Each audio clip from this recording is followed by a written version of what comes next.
আসসালামু আলাইকুম রহমতুল্লাহি ওয়া বারাকাতুহু। আলহামদুলিল্লাহ, সমস্ত প্রশংসা আল্লাহ সুবহানাহু ওয়া তাআলার জন্য। অতঃপর দুরূদ এবং সালাম বর্ষিত হোক আমাদের প্রিয় নবী রাসূলুল্লাহ সাল্লাল্লাহু আলাইহি সাল্লামের প্রতি। আজকে আপনারা এখানে দেখতে পাচ্ছেন, আজকের আলোচ্য বিষয় হচ্ছে একজন হানাফিদের জবাব।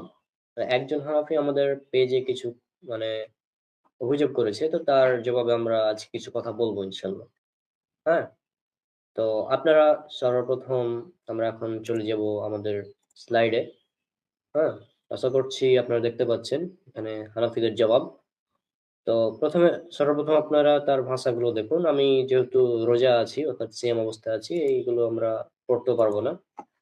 হ্যাঁ? আপনারাই দেখুন এবং বলুন কি লেখা আছে। হুম? তো কি বলছে, কিরে আ তারপরে আমাদেরকে গালি দিয়েছে যাই হোক। তারপরে বলছে ইমান ঠিক কর আগে। হ্যাঁ? আর ঠিক আছে, আমাদেরকে ইমান ঠিক করার কথা বলছে, তাই না? তো এটা ছিল একটা অভিযোগ। তারপর আরেকটা তার অভিযোগ, আ তার প্রোফাইলে গিয়ে দেখলাম আমি কিছু আহলে হাদিসদের বিরুদ্ধে। হুম? তো সে আমাদের পেজে এসে এই ধরনের অভিযোগগুলো করেছে। পেজের ইনবক্সে গিয়ে। তো সেজন্যই এই জবাবটা দেওয়া হচ্ছে। হ্যাঁ? তাহলে আমাদেরকে বলছে আমরা নাকি মুসলমান না, আমরা নাকি রাসূল সাল্লাল্লাহু আলাইহি ওয়াসাল্লামের শাফাআতকে মানি না। হ্যাঁ? আ এখন আপনারা যে স্ক্রিনে দেখতে পাচ্ছেন, আমার এখানে অনেক ছোট হয়ে আছে যাই হোক। এটা হচ্ছে সূরা বনী ইসরাইল, সূরা নম্বর ১৭ আয়াত ৭৯। হ্যাঁ? ৭৯ নম্বর আয়াত। এখানে বলা হচ্ছে যে, "আর রাতের কিছু অংশে তাহাজ্জুদ আদায় করো, আর তোমার অতিরিক্ত দায়িত্ব হিসেবে আশা করা যায় তোমার রব তোমাকে প্রতিশ্রুত তোমাকে প্রশংসিত অবস্থানে প্রতিষ্ঠিত করুন, মাকামে মাহমুদ।" হ্যাঁ? তো এই মাকামে মাহমুদের তাফসিরে আমাদের আহলে হাদিসদের একজন আ আমাদের শায়েখ, শ্রদ্ধেয় শায়েখ তাফসিরে জাকারিয়া তিনি কি বলছেন এখানে দেখুন। তিনি বলছেন এখানে যে এখানে মাকামে মাহমুদ যে আছে, এই মাকামে মাহমুদ এটা মূলত রাসূলুল্লাহ সাল্লাল্লাহু আলাইহি ওয়াসাল্লামের সবচেয়ে বড় যে ফজিলত, হ্যাঁ? সেটা হচ্ছে বড় শাফাআতের মাকাম। বড় শাফাআত অর্থাৎ সবচেয়ে বড় শাফাআত তিনি রাসূল সাল্লাল্লাহু আলাইহি ওয়াসাল্লাম করবেন। এখানে বলা হয়েছে যে আরো অনেকগুলো দলিল এসেছে সহিহ বুখারীর যে আ হাসরের ময়দানে যখন সমগ্র মানবজাতি একত্রিত হবে এবং আ তারা তারা হচ্ছে একত্রিত হবে এবং প্রত্যেক নবীর কাছেই শাফায়াতের দরখাস্ত করবে। কিন্তু সকল নবী শাফায়াত করতে অপারগতা প্রকাশ করবেন। তখন কেবল মুহাম্মদ সাল্লাল্লাহু আলাইহি সাল্লাম সমগ্র মানব জাতির জন্য শাফায়াত করবেন। হ্যাঁ? এ সম্পর্কে বিভিন্ন হাদিস উল্লেখ করা আছে। যেমন সহিহ বুখারীর ৪৭১৮ নম্বর হাদিসে একটা হাদিস উল্লেখ করা হয়েছে। তখন নবী সাল্লাল্লাহু আলাইহি সাল্লাম সর্বশেষে তিনি শাফায়াতের দায়িত্ব পালন করবেন। অর্থাৎ সর্বশেষে রাসূল সাল্লাল্লাহু আলাইহি সাল্লাম তিনি শাফায়াত করবেন। তারপর আরেকটা হাদিস দেখেন ৪৭১৯ নম্বর হাদিস। এখানে বলা হয়েছে যে আ জাবের ইবনে আব্দুল্লাহ রাদিয়াল্লাহু আনহু হতে বর্ণিত, নিশ্চয়ই রাসূলুল্লাহ সাল্লাল্লাহু আলাইহি সাল্লাম বলেছেন, যে ব্যক্তি আযান শোনার পর এ দোয়া পড়বে, হ্যাঁ? আযানের পরে যে দোয়াটা আছে, সে দোয়াটা যে ব্যক্তি পাঠ করবে, আ সে হচ্ছে যে আ কিয়ামতের দিন তার জন্য আমার শাফাআত অবধারিত হবে। অর্থাৎ তার জন্য রাসূল সাল্লাল্লাহু আলাইহি ওয়াসাল্লাম শাফাআত করবেন। তা আমরা কোথায় রাসূল সাল্লাল্লাহু আলাইহি ওয়াসাল্লামের শাফাআতকে অস্বীকার করলাম? হ্যাঁ? আমাদের বিরুদ্ধে এটা একটা অভিযোগ যে আমরা নাকি রাসূল সাল্লাল্লাহু আলাইহি ওয়াসাল্লামের শাফাআতকে অস্বীকার করেছি। এটা হচ্ছে আমাদের বিরুদ্ধে একটি মিথ্যাচার, মিথ্যা অভিযোগ। আমরা রাসূলুল্লাহ সাল্লাল্লাহু আলাইহি ওয়াসাল্লামের শাফাআতকে মানি। কিন্তু সে বলছে কি যে আমরা নাকি অ্যা শাফাআতকে অস্বীকার করি। আজীব ব্যাপার। হ্যাঁ? এরকম মিথ্যাচারেরা কিভাবে করে? আমরা বুঝতে পারছি না। এটা হচ্ছে সবচেয়ে মজার বিষয়।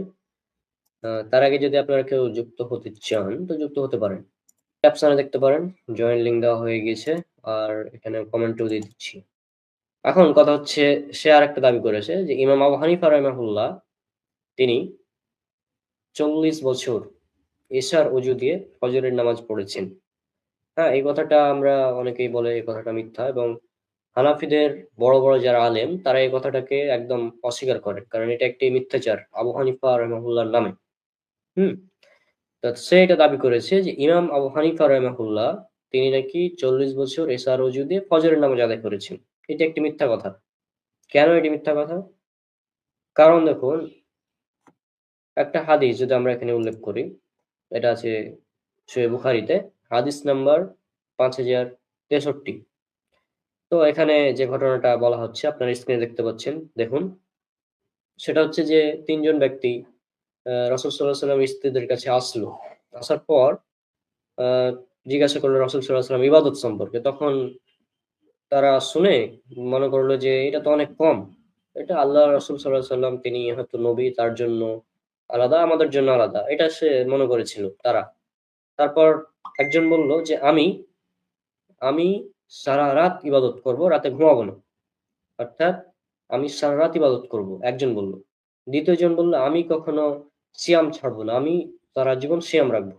এবং তৃতীয় জন বলল, আমি কখনো বিয়ে করব না। এ কথা শুনে তারা চলে গেল। তারপর রাসূল সাল্লাল্লাহু আলাইহি ওয়াসাল্লাম যখন জানতে পারলেন বিষয়টা, তখন সে ব্যক্তিকে বলা হলো, তাদেরকে ডেকে বললেন যে, তোমরা কি তারা যারা এই কথা বলেছিলে? তখন বলল, ইয়া রাসূলুল্লাহ, আমরাই তারা। তখন রাসূল সাল্লাল্লাহু আলাইহি ওয়াসাল্লাম বলছেন যে, জেনে রাখো আমি সবচেয়ে বড়, মানে আল্লাহকে ভয় করি। আমি সবচেয়ে বেশি আল্লাহকে ভয় করি এবং আমি হচ্ছি সবচেয়ে বড় পরহেজগার। হ্যাঁ? আমি তোমাদের চেয়ে সবচেয়ে বেশি আল্লাহকে ভয় করি এবং আমি আল্লাহর নিকট সবচেয়ে বেশি অনুগত।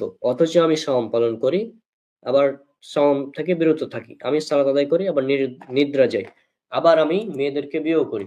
অর্থাৎ এখানে তিনি তার কথা বুঝাচ্ছেন যে আমি ঘুমাই, আবার সালাত আদায় করি। অর্থাৎ কিছু সময় ঘুমাই, কিছু সময় সালাত আদায় করি। কোনদিন সাওম রাখি, কোনদিন সাওম রাখি না। আবার আমি বিয়েও করি। কিন্তু ওই ৩ জন ব্যক্তি কি বলেছে? আমি সারারাত সালাত আদায় করব। হ্যাঁ? অর্থাৎ ওই ব্যক্তির কথা অনুযায়ী যে ইমাম আবু হানিফা রাহিমাহুল্লাহ এশার মানে অজু দিয়ে ৪০ বছর এশার অজু দিয়ে ফজরের নামাজ আদায় করেছেন। মানে কি তিনি ঘুমাননি, সারারাত ইবাদত করেছেন তার কথা অনুযায়ী। তার কথা অনুযায়ী সারারাত ইবাদত করেছেন ইমাম আবু হানিফা রাহিমাহুল্লাহ। কিন্তু আসলে এটা কিন্তু সঠিক না। কারণ দেখুন, যদি এমনটা হয়, রাসূল সাল্লাল্লাহু আলাইহি ওয়াসাল্লাম তারপরে সর্বশেষে কি বলছেন দেখুন। হ্যাঁ? ফামান রাগিবা আন সুন্নতি ফালাইসা মিন্নি। এখানে আরবি লেখাটা একটু চেঞ্জ হয়ে গিয়েছে। এখানে বলা হচ্ছে, সুতরাং যারা আমার সুন্নাতকে অপছন্দ করবে, যারা আমার সুন্নাতকে অপছন্দ করবে, সে আমার দলভুক্ত নয়। যে এই ব্যক্তির কথা অনুযায়ী ইমাম আবু হানিফা রাহিমাহুল্লাহ এই যে সার রাত ইবাদত করছে, তার মানে কি? এই ব্যক্তির কথা অনুযায়ী রাসূল সাল্লাল্লাহু আলাইহি ওয়াসাল্লামের উম্মত না ইমাম আবু হানিফা রাহিমাহুল্লাহ, তার কথা অনুযায়ী কিন্তু। হ্যাঁ, এটা কিন্তু আমার কথা না, তার কথা অনুযায়ী। কারণ সে বলছে ইমাম আবু হানিফা রাহিমাহুল্লাহ ৪০ বছর ইশার ওযু দিয়ে ফজরের নামাজ পড়েছিলেন। তার মানে কি? হ্যাঁ, যেটা নিষিদ্ধ একদম হাদিসে। হ্যাঁ, আজীব ব্যাপার। তারপর কি বলছে দেখুন। হুম? আ এখানে কি বলেছে আপনারা দেখতে পাচ্ছেন স্ক্রিনে। তারপরে এটা আমাদের রিপ্লাইটা সম্ভবত আমাদের উস্তাদ মাহমুদুল হোসেন তাজ ভাই দিয়েছিলেন। তো তিনি খুব সুন্দরভাবে বললেন যে হিসাব আল্লাহর নিকট তুলে রাখলেন। ঠিক আছে। তারপরে সে কি বলছে? ঈমান ঠিক কর আগে, বিচার পরে দিস। হ্যাঁ, আগে চিন্তা নিজের চিন্তা কর। ঠিক আছে? তারপর কি বলছে? মানে আমাদের ঈমান নিয়ে প্রশ্ন করছে, তাই না? তারপর এখানে দেখুন তার ইমানকে দেখি। এখানে এই যে আরেকটা ভন্ডর কমেন্ট দেখে নিন। হ্যাঁ? এই যে একটা ভন্ড কমেন্ট করছে দেখুন স্ক্রিনে। দেখতে পাচ্ছেন একটা ভন্ড। তারপর কি বলছে দেখুন। আ অনেকদিন আগে সে একটা পোস্ট করেছিল যে, এইমাত্র খবর পেলাম আমাদের প্রাণপ্রিয় উস্তাদ চিশতিয়া হুজুর ইন্তিকাল করেছেন। আপনাদের সবার কাছে দোয়া চাই। আল্লাহ যেন তাকে বেহেশত দান করেন। আমিন। আচ্ছা, চিশতিয়া হুজুর তার মানে সে কোনো কিছু হলেও কিছুটা হলেও চিশতিয়াকে মানে চিশতিয়া তরিকার সে হতে পারে, অথবা চিশতিয়া তরিকাকে সে পছন্দ করে। হ্যাঁ? তো এখন একটা ঘটনা আপনাদের সামনে নিয়ে এসেছি দেখুন। চিশতিয়া হুজুর তো চিশতিয়া হুজুরের আমি এক ঘটনা নিয়ে এসেছি এখানে। এখানে একটি ঘটনা আপনারা দেখুন। কি বলছে? আ স্ক্রিনে আশা করছি দেখতে পাচ্ছেন আপনারা। এই যে একজন আল্লাহর দেখুন কি লেখা আছে। একজন আল্লাহর মানে শিক্ষার্থী, পথের শিক্ষার্থী পবিত্র খেদমতের হাজির হয়ে বায়াত বায়াত হওয়ার জন্য আর্জ করলেন। তিনি ইরশাদ করলেন যে, আ সে বসে পড়ল সে বসে পড়ল এবং দ্বিতীয়বার আবেদন করল যে, আমি বসবো না। আমি বাসনা নিয়ে এসেছি, হযরতের আলিঙ্গনে আবদ্ধ হব। হ্যাঁ, ভালো কথা। একজন মানে সে তলেবে ইলম, সে এসেছে শায়েখের কাছে। যেহেতু শায়েখ মঈনুদ্দিন হাসান চিশতি অনেক বড় একজন শায়েখ ছিলেন। তো ভালো কথা, তিনি এসেছেন। খুব ভালো এটা। এখানে কোনো সমস্যা দেখছি না আমরা। তারপর তিনি তখন অত্যন্ত খুশি হয়ে বললেন, "যদি তুমি আমার নির্দেশ পালন করো, তাহলে তোমাকে আমার মুরিদ করতে কোনো আপত্তি নেই।" অর্থাৎ একটা নির্দেশ পালন করতে হবে। হ্যাঁ? এই বইটা আপনারা দেখতে পাচ্ছেন। এই বইটা কিন্তু বেরলভীরা যেমন ফলো করে, দেওবন্দিরাও ফলো করে। আর ওই ব্যক্তি, হ্যাঁ, যে ব্যক্তি আমাদের পেজে কমেন্ট মানে পোস্ট করেছিল, মানে পেজে মেসেজ দিয়েছিল, সে ব্যক্তিও কিন্তু চিশতি তরিকার অনেক পছন্দ করে। ঠিক আছে? তো সেজন্য আমি এটা নিয়ে এসেছি। তো দেখুন কি বলছে তারপর। এখানে আহ যদি মুরিদ মানে যদি একটা আদেশ পালন করো, পীর কি বলছে, যদি আমার একটা আদেশ পালন করো তাহলে তোমাকে মুরিদ বানিয়ে দেবো। তারপর দেখুন, তারপর বলছে, সে আর্জ করলো নির্দেশ পালনে বান্দা প্রস্তুত আছে, মানে সে একদম প্রস্তুত, আপনি যে আদেশ করবেন আমি সেটা মেনে নেব, সমস্যা নেই। তখন হযরত আবু ইউসুফ চিশতি রহিমাহুল্লাহ তিনি বললেন, তিনি ইরশাদ করলেন, তুমি কালেমায় লা ইলাহা ইল্লাল্লাহ ও মুহাম্মাদুর রাসূলুল্লাহ নিশ্চয় পাঠ করো, কিন্তু আজ এ কালেমার পরিবর্তে লা ইলাহা ইল্লাল্লাহু ইউসুফ চিশতি রাসূলুল্লাহ পাঠ করো। দেখুন আন্ডারলাইন করা আছে। হ্যাঁ? আন্ডারলাইন করা আছে, আপনারা দেখতেই পাচ্ছেন। কি বলা হচ্ছে? তার মানে আমাদের ঈমান নিয়ে প্রশ্ন করছে। তাহলে এই ব্যক্তির ঈমান কিরকম চিন্তা করছেন? একজন মুরিদকে এসে বলছে যে তুমি লা ইলাহা ইল্লাল্লাহু মুহাম্মাদুর রাসূলুল্লাহ এই কালেমার পরিবর্তে পাঠ করো লা ইলাহা ইল্লাল্লাহ ইউসুফ চিশতি রাসূলুল্লাহ, মানে এই কালেমাটা পাঠ করতে বলা হচ্ছে তাকে। হ্যাঁ? এখন কথা হচ্ছে কাদিয়ানীরা কাফের। কেন? তারা রাসূল সাল্লাল্লাহু আলাইহি সাল্লামকে নবী হিসেবে মানে, তারপরেও তারা গোলাম আহমদ কাদিয়ানীকে নবী মানে। এজন্য তারা কাফের। তাহলে এই ব্যক্তির অবস্থা কি হবে? সেই ব্যক্তি যে আমাদের ঈমান নিয়ে প্রশ্ন করছে, তো এই ব্যক্তির অবস্থা কি? হ্যাঁ, এখন হয়তো বলতে পারেন যে হ্যাঁ, সে হয়তো মানে শায়েখ, হ্যাঁ? শায়েখ ইউসুফ চিশতি, তিনি হয়তো ওই ব্যক্তিকে পরীক্ষা করতে চেয়েছিলেন যে এই ব্যক্তির ঈমান আছে না নাই। তখন বলা হলো যে তারপর কি বলছে দেখুন। ওই ব্যক্তি বলার সাথে সাথেই বিনা দ্বিধায় তার নির্দেশ পালন করলো। মানে বিনা দ্বিধায়, কোনো দ্বিধা ছাড়াই একদম সে বলে ফেলেছে। মানে সে মুরিদ। তারপর তারপর কি বলছে? তিনি তাকে সঙ্গে সঙ্গে বায়াত করে নিলেন এবং অত্যন্ত দয়াপরশ হয়ে নিজের বিশেষ পরিচ্ছদ দান করলেন। হ্যাঁ? হ্যাঁ, দেখুন কি সুন্দর কথা। মানে তাকে বলা হলো যে লা ইলাহা ইল্লাল্লাহু মুহাম্মাদুর রাসূলুল্লাহ এই কালেমার পরিবর্তে তুমি পাঠ করবে লা ইলাহা ইল্লাল্লাহ চিশতি রাসূলুল্লাহ। তাদের কালেমা কি? চিশতি রাসূলুল্লাহ। এই যে আমাদেরকে ঈমান শিখাচ্ছে, হ্যাঁ? আমাদেরকে ঈমান শিখাও না? তোমার কি এগুলা? তোমাদের চিশতি, এই যে চিশতি, এগুলা কি? চিশতিয়া হুজুরের এগুলা কি দেখো তো? আনিসুল আরওয়াহ পৃষ্ঠা নাম্বার ১৪৬। খুলে দেখে নাও এখন যদি বই থাকে। হ্যাঁ? তোমরা তো পড়াশোনা করো না জানি। তোমরা খালি এই যে এরকম কমেন্ট করতে পারবা। এই যে এই কমেন্ট গুলা তোমরা শুধু করতে পারবো। কিন্তু পড়াশোনা করার মতন তোমাদের তুই নাই। হ্যাঁ? এই যে এই ধরনের কমেন্ট গুলা করতে পারবা। ঠিক আছে? হ্যাঁ, আর এখানে মুরিদ মানে তো হচ্ছে এক ধরনের বলদ। কারণ শায়েখ বলছে যে তুমি হচ্ছে বলো, মানে কালেমার পরিবর্তে তার নাম দিয়ে কালেমা পড়া বলছে। এখন যদি কোনো মুসলিমকে, একদম সাধারণ মানুষকে যদি বলা হয়, আচ্ছা ভাই আপনি কালেমাটা একটু পরিবর্তন করে যদি অন্য কালেমা বলেন, তাহলে কি কোনো একজন সাধারণ মুসলিম কি এ কথা বলবে? সাধারণ যেকোনো একজন রিক্সা চালক হতে পারে, ভ্যান চালক হতে পারে, সে কি এ কথা বলবে? যে তাকে যদি বলা হয় তুমি লা ইলাহা ইল্লাল্লাহ মুহাম্মাদুর রাসূলুল্লাহ পড়ো না? সাধারণ একজন অশিক্ষিত মূর্খ ব্যক্তি, তাকে যদি বলা হয় যে তুমি এই কালেমার পরিবর্তে এই কালেমাটা পড়ো, সে সে কিন্তু এটা পড়বে না। কারণ সে জানে এটা হচ্ছে কালেমা, এটার সাথে ই করা যাবে না। কম্প্রোমাইজ কোনোভাবেই এটার সাথে কম্প্রোমাইজ করা যাবে না। কারণ এটা হচ্ছে কালেমা। কিন্তু এটার জায়গায় কি বলছে দেখুন, লা ইলাহা ইল্লাল্লাহ চিশতি রাসূলুল্লাহ। চিশতিকে রাসূলুল্লাহ বানিয়ে দিয়েছে। হ্যাঁ, তাহলে এই ব্যক্তির ইমানের কি অবস্থা? যে ব্যক্তি এ বই লিখেছে তার ইমানের কি অবস্থা? যারা এ বইকে ফলো করে তাদের ইমানের কি অবস্থা? প্রশ্ন আপনাদের কাছে। শুধু এই কমেন্ট করে তো কোনো লাভ নাই। এই যে এইগুলো কমেন্ট করে কোনো লাভ নেই। ঠিক আছে? দম থাকলে লিংক দেওয়া আছে। যুক্ত হও, যুক্ত হয়ে কথা বলো। যদি বুকে দম থাকে তাহলে যুক্ত হয়ে কথা বলো এবং বলো তোমাদের হানাফিদের এই যে চিশতি তার ইমানের কি অবস্থা? আমাদের ইমান নিয়ে প্রশ্ন করছো, তাই না? যে আমাদের ইমান নিয়ে প্রশ্ন করেছে। দেখুন, আমাদের ইমান ঠিক নাই নাকি? ইমান ঠিক করতে হবে আমাদের। তাহলে এর ইমানের কি অবস্থা? এর ইমানের অবস্থাটা কি একটু আমাদেরকে জানালে আমরা উপকৃত হতাম। হ্যাঁ? আমাদেরকে যদি এই ইমানটা দেখাতো যে এর ইমানের কি অবস্থা তাহলে আমরা একটু উপকৃত হতাম। তো তারপরে দেখুন, তারপরে নেক্সট আমরা চলে যাই। তারপরে কি আমি মোহাম্মদ সাল্লাল্লাহু আলাইহি সাল্লামের গোলাম। হুম হ্যাঁ, তুমি তো মোহাম্মদ সাল্লাল্লাহু আলাইহি সাল্লামের গোলাম হতেই পারো। কারণ তোমাদের এই যে আনিসুল আরওয়াহ এর যে লেখক রুহের বন্ধু খাজা মঈনুদ্দিন চিশতি, হ্যাঁ, তারপরে ইউসুফ চিশতি, তিনি কি বলছেন দেখুন।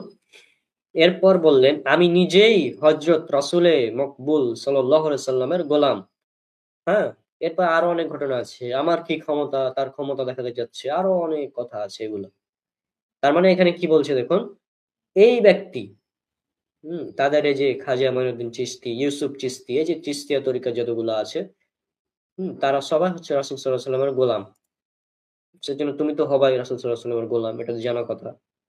হ্যাঁ, আমরা রাসূল সাল্লাল্লাহু আলাইহি ওয়াসাল্লামের গোলাম না। আমরা রাসূল সাল্লাল্লাহু আলাইহি ওয়াসাল্লামের উম্মত। ঠিক আছে? আমরা হলাম রাসূল সাল্লাল্লাহু আলাইহি ওয়াসাল্লামের উম্মত। তোমরা গোলাম হতে পারো, কিন্তু আমরা রাসূল সাল্লাল্লাহু আলাইহি ওয়াসাল্লামের উম্মত। ঠিক আছে? আমরা হচ্ছি উম্মতে রাসূল সাল্লাল্লাহু আলাইহি ওয়াসাল্লাম। তোমরা গোলামে রাসূল হতে পারো। হ্যাঁ? তারপর সে আরো কি বলেছে আপনারা একটু দেখুন। উম তারপর সে বলছে যে হ্যাঁ, এখানে সে একটা কোরআনের আয়াত দিয়েছে। উম তারপরে আল্লাহ বলেছেন, এখানে কি বলা হচ্ছে দেখুন, এই যে দেখুন আয়াতটা কপি করে গুগলে দে। তোরা তো আবার পড়তেও পারিস না। হ্যাঁ, দুঃখজনক বিষয় হচ্ছে এটা আমাদের উস্তাদ মাহমুদুল হোসেন তাজকে সে বলেছে। মানে মাহমুদুল হোসেন তাজ যখন রিপ্লাই দিচ্ছিল না? তখন সে এই কথাটা লিখেছে। এখানে দেখুন কি বলা হচ্ছে। উলাইকা কাল আনআম বাল হুম আদল। জের জবর পেশ নাই। আমরা পড়তে পারি না। ঠিক আছে, ভালো কথা। এখানে উলাইকা কাল আনাম বাল হুম আদল লেখা, তাই তো? উলাইকা ওরা সবাই কাল আনাম চতুষ্পদ জন্তু, বরং বাল মানে বরং হুম বাল হুম আদল বরং অধিক পথভ্রষ্ট। তাই না? আমরা তো পড়তে পারি না। তোরা ভালো পড়তে পারিস আরবি। আমরা আরবি বুঝি না, আরবির আও বুঝি না। ঠিক আছে? তোরা পড়তে পারিস, তোরা পড়। তো এখন আমাদেরকে চতুষ্পদ জন্তু বলা হচ্ছে। হ্যাঁ, সে হচ্ছে এই আয়াতটা নিয়েছে সূরা আরাফ, সূরা নম্বর ৭, আয়াত নম্বর ১৭৯। দেখুন এখানে আল্লাহ কি বলছেন যে, আর অবশ্যই আমি সৃষ্টি করেছি জাহান্নামের জন্য বহু জিন ও মানুষকে। তাদের রয়েছে অন্তর, তা দ্বারা তারা বুঝে না। তাদের রয়েছে চোখ, তা দ্বারা তারা দেখে না। এবং তাদের রয়েছে কান, তা দ্বারা তারা শোনে না।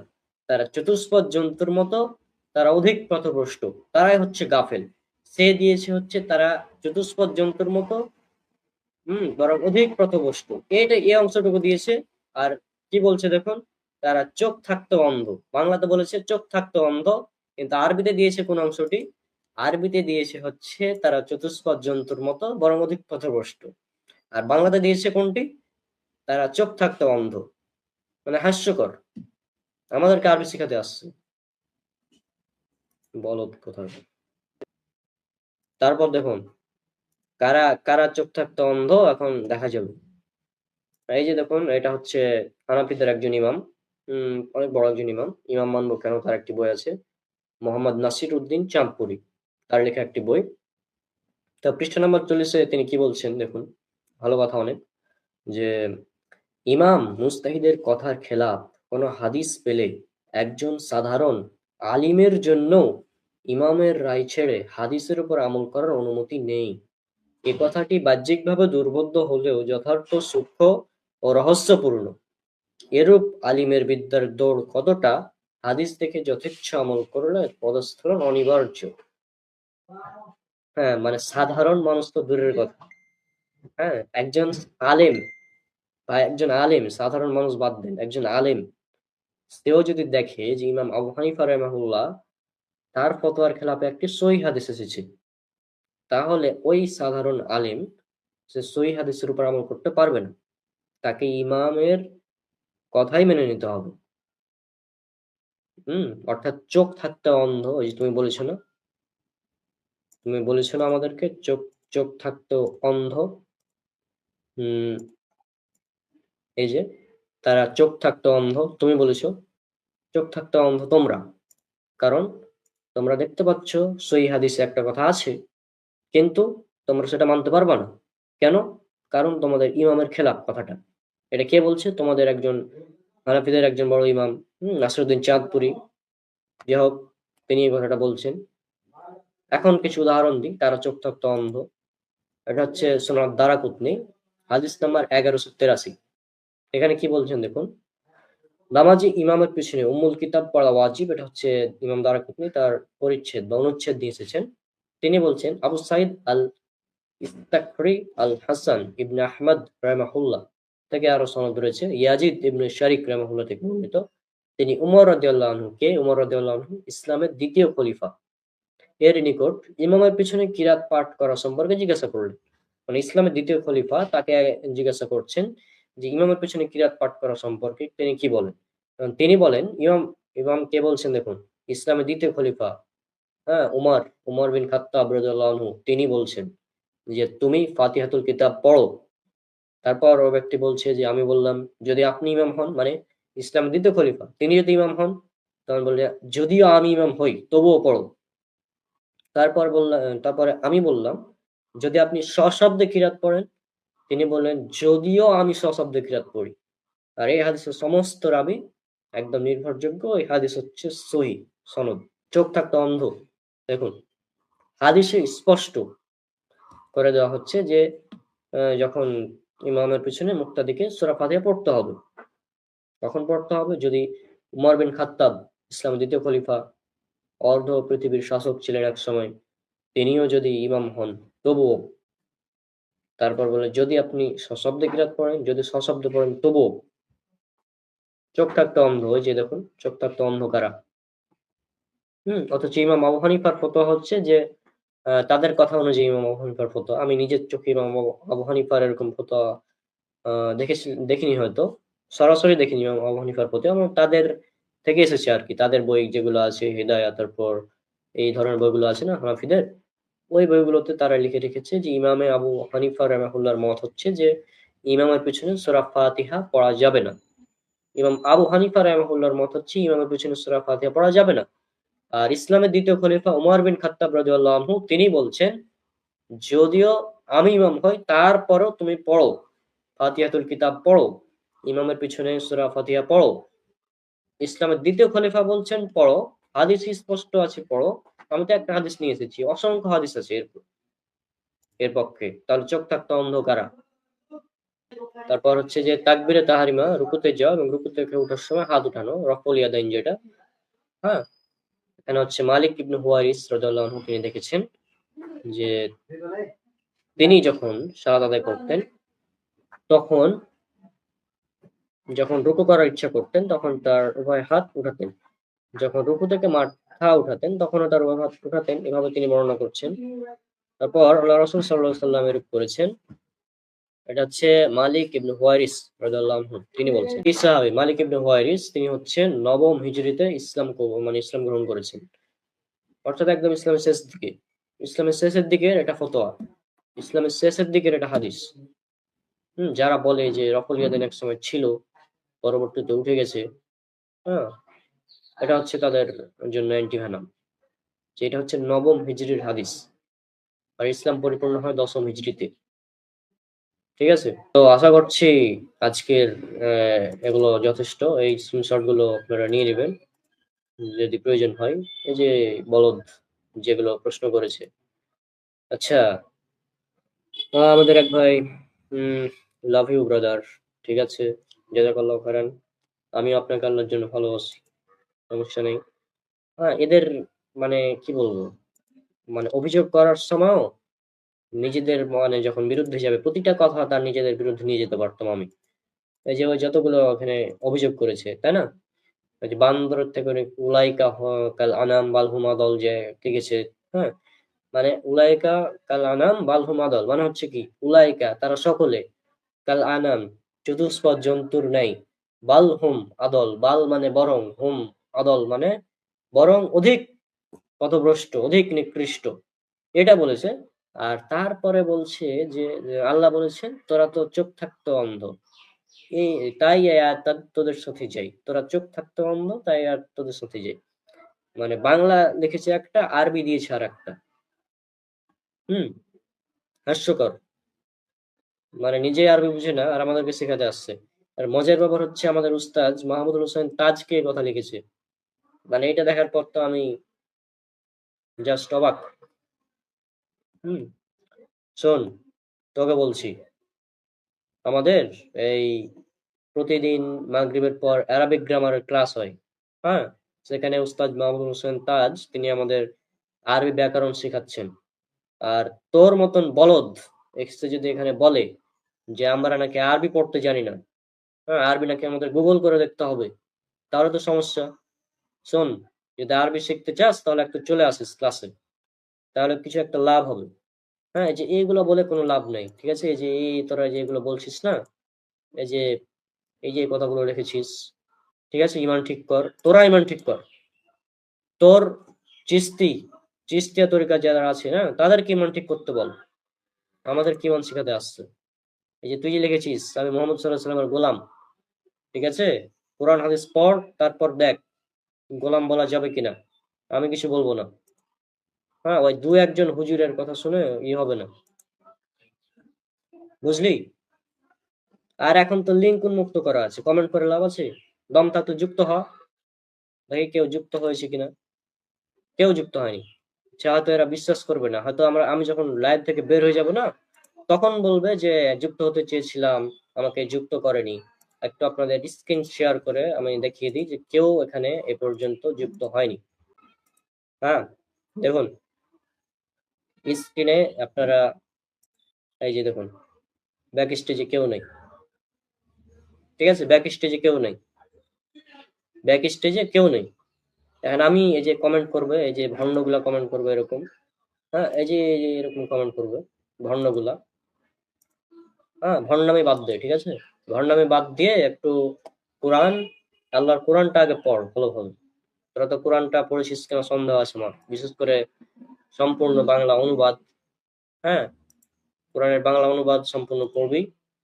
আহ, তারপর বিশুদ্ধ হাদিস গুলো পড়বি এগুলো পড়ার পর ই করবি ঠিক আছে আর আমাদের উপর অভিযোগ করতে আসলে আমাদেরকে কঞ্চিতে খোঁচা দিয়েছিস না খোঁচা দিলে একদম বাঁশ ঝাড় মানে একদম পুরো যদি শোন কঞ্চি দিয়ে যদি খোঁচা দিস এভাবে ঠিক আছে যে আমাদের ইমান ঠিক নাই আমরা নাকি চতুষ্পদ জন্তুর চেয়েও নাকি নিকৃষ্ট তোদেরকে চতুষ্পদ জন্তুর চেয়ে নিকৃষ্ট বানিয়ে দেওয়া যাবে ঠিক আছে কারণ তোরা মুকাল্লিদ মুকাল্লিদ চতুষ্পদ জন্তুর নাই এরকম কথাও ইমামরা বলে গেছেন সেগুলো এখন আমি এখানে আনছি না ঠিক আছে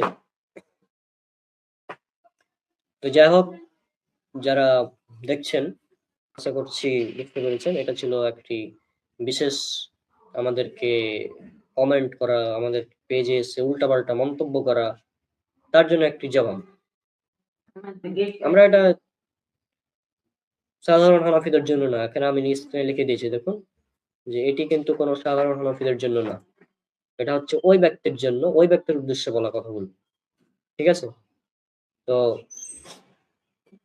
চোখ থাকতেও যারা অন্ধ তারা তো কোনোদিন করবে না চোখ থাকতে অন্ধ তোরা তোরা হাদিস পেলেও হাদিসকে মানিস না তোরা হাদিস পেলেও বলিস যে ইমামকে মানতে হবে ইমামের তাকলিদ করতে হবে হাদিস পেলেও হাদিস মানা যাবে না ইমামকে মানতে হবে ইসলামের দ্বিতীয় খলিফা উমর বিন খাত্তাবকে মানা যাবে না আবু হানিফাকে মানতে হবে এটা তোরা বলিস ঠিক আছে আর আমাদেরকে বলিস আমরা নাকি চোখ থাকতে অন্ধ তো ঠিক আছে আজকে আশা করছি অনেক হয়েছে হ্যাঁ এদের কথায় কান দেওয়ার প্রয়োজন নাই। এরা এরকমই থাকবে। তো আশা করছি আপনারা ভালো আছেন। আর আজকে ইনশাল্লাহ হয়তো আমাদের লাইভ হবে, কোরআন শিক্ষা ক্লাসের লাইভ হতে পারে আজকে। তারপর আমরা আরো কয়েকটি ক্লাস বাকি আছে, এই কয়েকটি ক্লাস ইনশাল্লাহ আমরা অ্যারাবিক গ্রামার কোর্সকে আমরা কমপ্লিট করে দিব। তারপরে হয়তো আমরা অন্য কোনো কোর্স লঞ্চ করতেও পারি, নাও করতে পারি, সেটা পরে দেখা যাবে ইনশাল্লাহ। আমাদের ইউটিউব চ্যানেল, ফেসবুক পেজ এবং আমাদের মাহফিলেও একটি চ্যানেল আছে, সালাফি দাওয়া প্ল্যাটফর্ম নামেই, এই নামে আমাদের সবগুলো আছে। তো আশা করছি আপনারা সব জায়গায় ফলো করে রাখবেন। আজকে বিদায় নিচ্ছি, দেখা হবে ইনশাল্লাহ পরবর্তী ভিডিওতে। আর যদি কেউ নেক্সট টাইম এরকম অভিযোগ করে, যদি কমতি দিয়ে খুঁজে দেয়, তাহলে বাউন্সার দিয়ে দেওয়া হবে ইনশাল্লাহ। আজকে বিদায় নিচ্ছি।